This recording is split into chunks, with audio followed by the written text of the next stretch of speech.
Mon fils n'arrête pas de se battre avec son frère. Pour vous, les week-ends tournent au cauchemar, car vos deux garçons n'arrêtent pas de se taper dessus.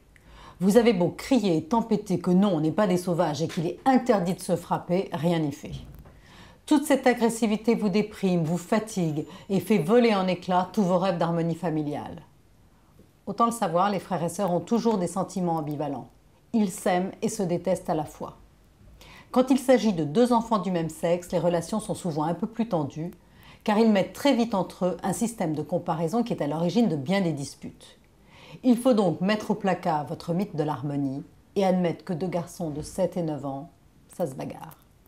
Cela les perturbe souvent bien moins que vous, et quand au bord de la crise de nerfs vous intervenez, ils peuvent vous répondre en chœur un « mais on s'amuse » qui vous achève. Pourtant, c'est à moitié vrai. La bagarre entre garçons est certes l'expression de leur potentiel agressif, mais c'est aussi une sorte de jeu qui leur permet de la contrôler. Sauf exception, ils s'arrêtent avant de se faire vraiment mal.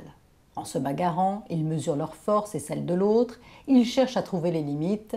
Cela leur est utile et les amuse aussi. Donc l'erreur, vous l'aurez compris, serait d'intervenir à tout bout de champ et de réprimer systématiquement les réactions agressives. Bien sûr, il y a un seuil à ne pas dépasser et il n'est pas question de les laisser se mettre en danger. Quand vraiment ils dépassent les bornes, séparez les combattants sans perdre votre calme, mais avec une grande fermeté, en leur disant que là, vraiment, ils exagèrent et que ce n'est plus une bataille, mais la guerre.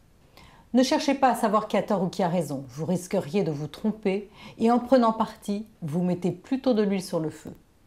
La tentation est forte de protéger systématiquement le plus jeune, mais c'est sous-estimer la malice des petits qui ont vite fait de tirer profit de cette situation.